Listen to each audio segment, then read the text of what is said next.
Hey y'all, welcome back. I'm Tyler with Tyler Fixes Things. What we got here today is a 1997 Yamaha Big Bear 350 4x4. Well, you remember this video here?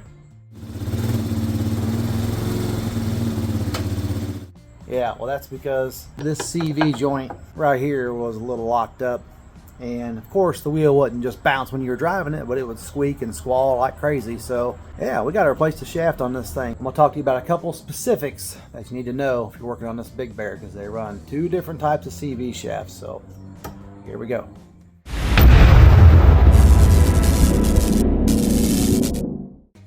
I know one of the hardest things about working on older equipment is finding parts. Found out through the VIN number this is indeed a 1997.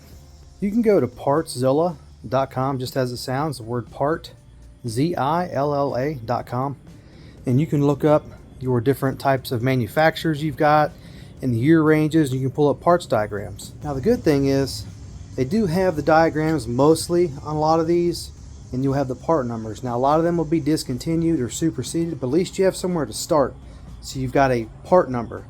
Well, and even then, sometimes the part number can only get you so far, like in this case. I got the part number and I cross-referenced it because you can't find them from Yamaha anymore. So I ordered this set through good old Shamazon here. And well, when I got them, this is the factory one.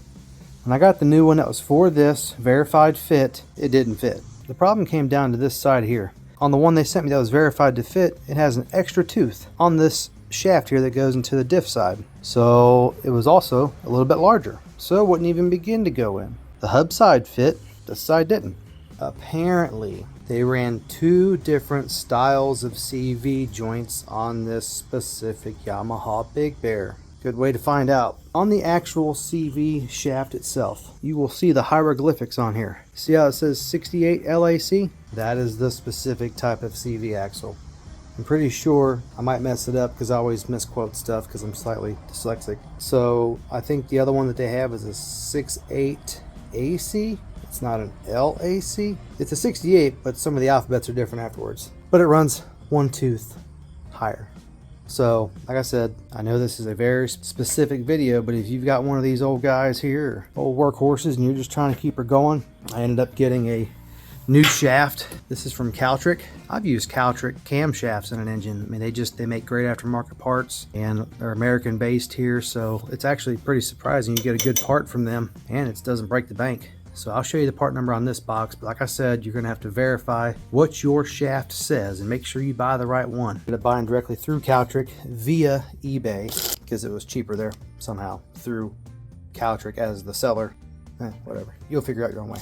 So yeah, it slid right in, snap ring, clicked right in place where it's supposed to go. So I don't know, hopefully it helps somebody. It's very specific working on this machine here, but you know, you live and you learn.